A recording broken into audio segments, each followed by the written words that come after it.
So good day class. Again, before Luzon lockdown, we have already discussed Rizal's first homecoming from Europe after his first trip abroad. So, again, after ng kanyang pananatili sa Pilipinas, it was found out that there are many defenders and attackers of Noli, o yung kanyang first novel, ang nag-popularize lalo doon sa kanyang isinulat na nobela. But this is also the reason why Dr. Rizal decided to leave again the country for the second time and go to Europe. So Rizal was compelled to leave Calamba because his stay might expose his family and friends to danger. So since marami nang Kastila ang galit kay Rizal, particular na yung mga praile, inisip ni Rizal na hindi makakabuti para sa pamilya niya kung mananatili siya sa Pilipinas. So, kumbaga para sa kanya, pauupain niya muna yung gulo. And it was also for that, because of the advice of Governor General Emilio Terrero to leave the Philippines for his own good. So, nag-decide na rin si Governor Terrero, okay na, mas makakasama sa'yo kung mananatili ka sa Pilipinas, maaaring mas makabuti kung aalis ka muna. So those were the words of Governor General Terrero. So in September 1887, Rizal wrote to his friend Ferdinand Blumentritt of his decision na umalis muna ng bansa at bumalik sa Europa. So in February 1888, he sailed Hong Kong for 2 weeks. So that is Hong Kong in 1888. So Rizal left Manila to Hong Kong on February 3, 1888. So his plan was this. From Hong Kong, he will go to Macau, then Japan, then USA. Then from USA, tsaka siya mag-travel papunta ng Europa. So in Hong Kong, he met Jose Maria Basa, Balbino Mauricio, and other exiles of the 1872 Cavite Mutiny. So he spent much of his stay in Hong Kong with Dr. Basa, who accompanied him in his visit to Macau. So si Rizal, he described Macau as a gloomy place where there are many junk, sampans, and a few steamers. So he studied Chinese way of life, customs and traditions, language, and theater arts. So that is Jose Maria Basa, and that is Macau at present time, syempre. So the following were the experiences written by Rizal. So for him, Chinese New Year was very noisy because of the continuous explosions and firecrackers on the streets. So we owe our celebration of the New Year, not just the Chinese New Year, but the Gregorian calendar New Year, na maingay, puro paputok because of the Chinese. Chinese theaters are usually boisterous because of different percussions, instruments used by the participants. Ibig sabihin, maingay, masaya, festive.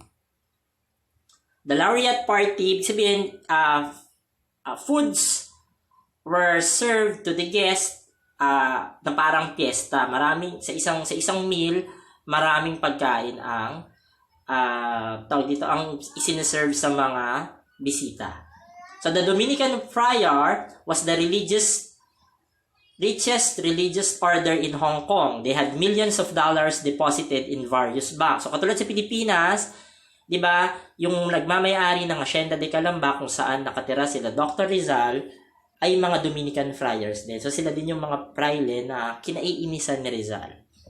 Hong Kong graveyards for Catholics, Protestants, and Muslims are well kept. So noong panahon nila Rizal kasi, yung libingan ng mga Katoliko, ng mga Protestante, ng mga Muslim, hiwa-hiwalay yun. Hindi sila pinagsasama-sama. Unlike sa present time, Catholics, Protestants, and other religious sect and denomination, magkakasama na sila in public cemetery. Such as Manila North Cemetery, Manila South, Tugatog Public Cemetery. Unlike na lang ng mga Muslim, hindi pa rin talaga sila isinasama kasi nakahiwalay yung kanilang mga libingan. Then from Hong Kong, Rizal board SS Oceania an American steamer bound for Japan. So that is SS Oceania. So again, that is SS Oceania. So while in Japan, he arrived in Yokohama on February 28, 1888 and stayed in the Grand Hotel. He learned Japanese and dedicated himself to the study of the Japanese theater, arts, language, much impressed in the city of Tokyo. For him, Tokyo is bigger than Paris. Vast walls are built in the cyclopean character. The streets are wide and well-lighted. Pero isa sa mga pinaka-nakapansin ni Rizal ay yan, yung nasa picture. Isa yan sa mga tinuligsa ni Rizal. The use of rickshaw. Yan, yung parang karwahe pero siya ay hinihila ng mga tao or ng tao. So that is Tokyo. Things which impressed him most about Japan were the beauty of its plants and flowers along the streets, mountains covered with snow during the winter season, the sakura or the cherry blossoms on its peak. So, karamihan kasi ng cherry blossoms makikita lang sa Japan.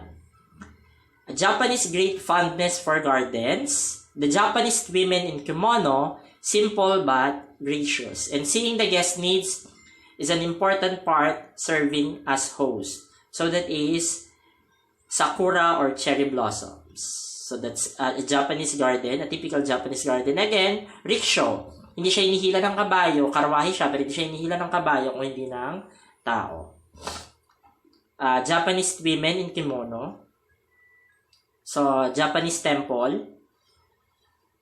Along and presented as an expression of the giver's respect and goodwill. Form of greeting as a sign of politeness is to bow. So kung tayo nagmamano or bumibeso-beso, ang mga Japanese, nagbabaw sila. Katulad din syempre ng mga Chinese and Korean.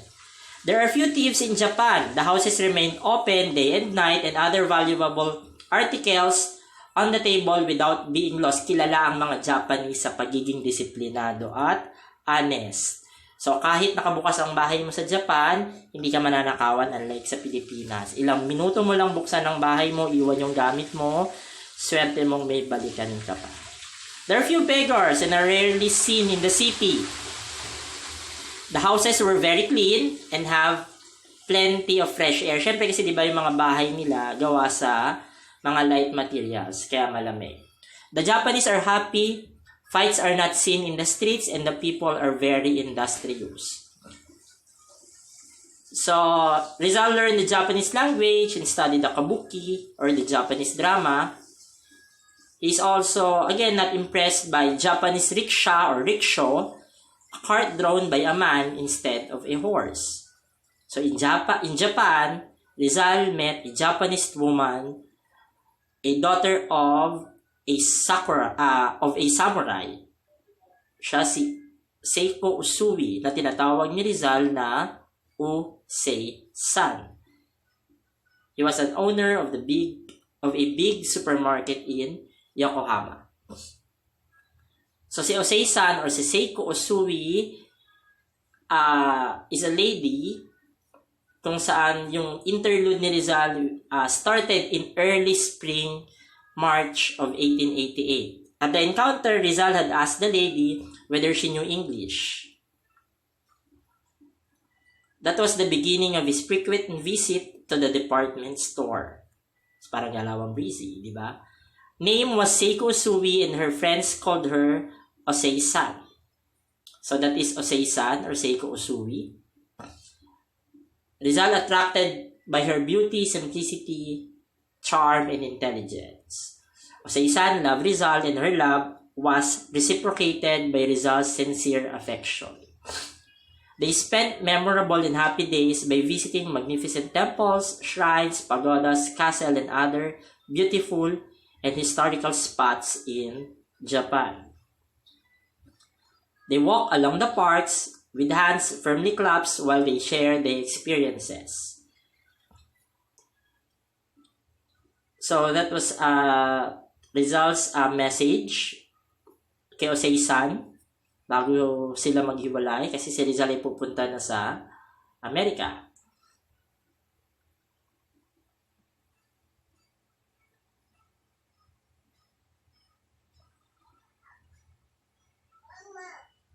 So that is Rizal's statue in Japan. So in April 13, 1888, Rizal left Yokohama on a English steamer named Belgic. So in Belgic, Dr. Rizal met Techo Suihiro, who was a Japanese journalist and a fighter for freedom.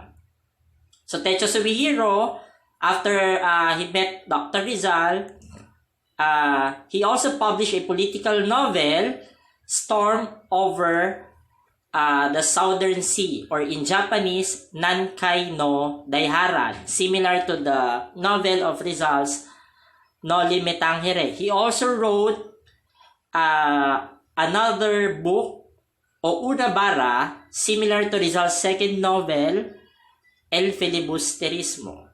The Belgic reached San Francisco in USA on April 28, 1888, but was placed under quarantine.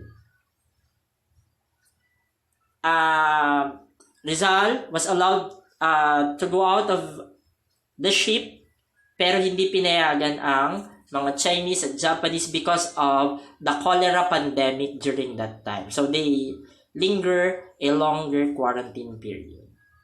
So Rizal stayed at Palace Hotel, a first-class hotel in the city, and paid only $4 a day with bath and everything.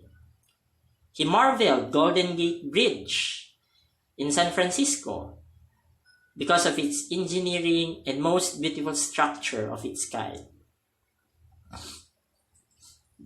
He left San Francisco for Oakland on board a ferry and a train for 7 days trip. So this is San Francisco. So Rizal's exciting and travel observation. Why deserts without plants or trees? The mountains at a distance are covered with snow. The bank at Salt Lake are beautiful than other things. There are mountains in the middle of the lake, like islands of Talim in Laguna de Bay. Chicago, there is every cigar store that has an Indian figure. The Niagara Falls, the most splendid falls for Rizal.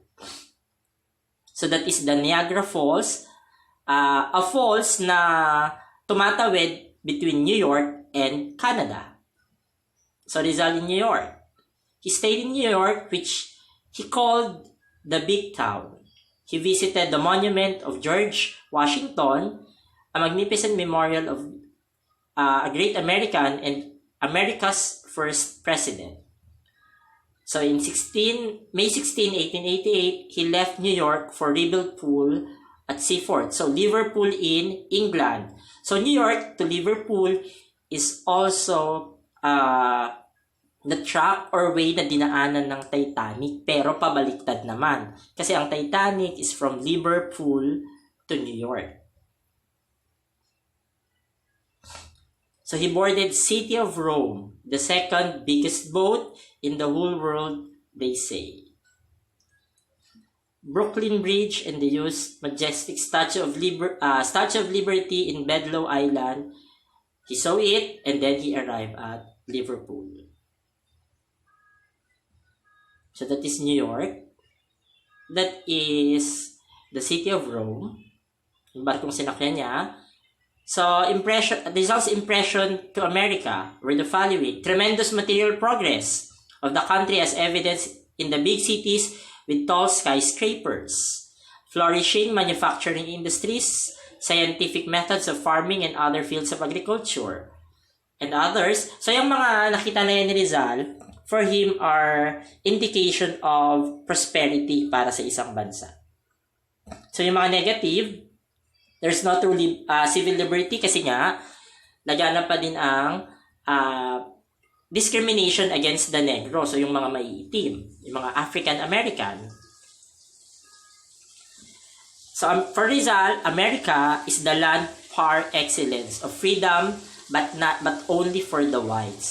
So, yung excellence daw and liberty, hindi siya para sa lahat. Para lang siya sa mga puti. So, yun yung palagay ni Rizal. So, in London, he arrived in Liverpool in England on May 24, 1888. In the Liverpool, who was a port city. So, Rizal desired to learn the English language. One of his reasons why he chose England. And also, to do his research on the history of the Philippines bago pa man dumating yung mga Kastila. And to write his articles in La Solidaridad in the defense of the Filipino people. So there, he met Dr. Antonio Maria Regidor, a practicing lawyer in London.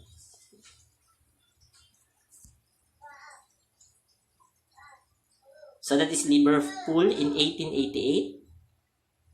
So Dr. Reinhold Ross, the librarian of the Ministry of Foreign Affairs, knows Rizal, the authority of Malayan languages and customs, who labeled him as the pearl of a man, meaning Rizal is a very rare type person. So while in London, Rizal analyze, and annotate Dr. Antonio de Morga's Sucesos de las Islas Filipinas. It is a rare Philippine history book written by a foreigner. So that's Dr. Reinhold Ross, and that is Dr. Antonio de Morga, who wrote Sucesos de las Islas Filipinas. So the following were the annotations of Rizal and other writings aside from the annotations nga.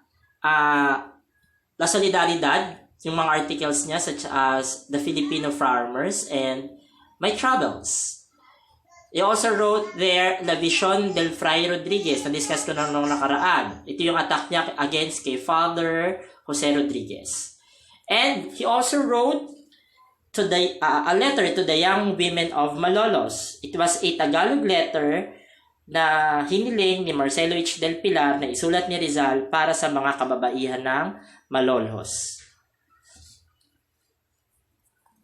It is because of the opposition of Father Felipe Garcia to establish a night school for the women of Malolos. So kaya sumulat si Rizal para i-boost yung moral ng mga kababaihan ng Malolos na ipaglaban ko din sa palagay nilang tama. He also wrote the specimens of the Tagalog folklore, which consisted of many Filipino proverbs and puzzles. He also wrote 2 fables, The Monkey and the Turtle, yung sikat na kwento ng unggoy at saka ng pagong, si Matching at si Pagong, yun, and The Monkey and the Crab. So yan, si Rizal ang sumulat ng The Monkey and the Turtle.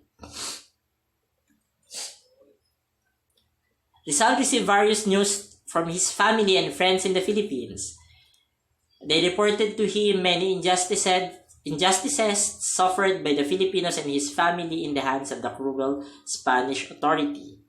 So after he went to Paris for a short 1-week visit and to gather materials for his historical researches at the National Library of France and to visit his friends, among those whom he visited were Juan Luna and his family.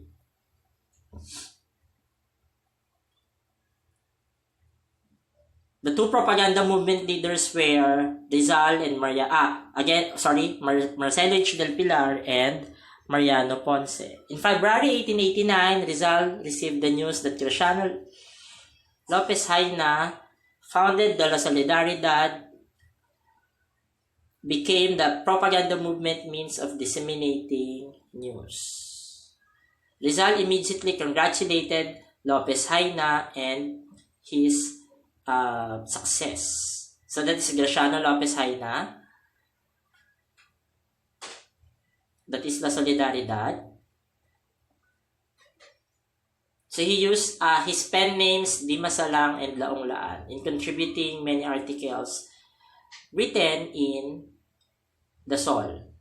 He also carved several sculptured works like the Prometheus Bound. He has a romantic liaison with Gertrude Beckett. Isa sa pamangkin ng kanyang landlady in London. So that is Gertrude Beckett.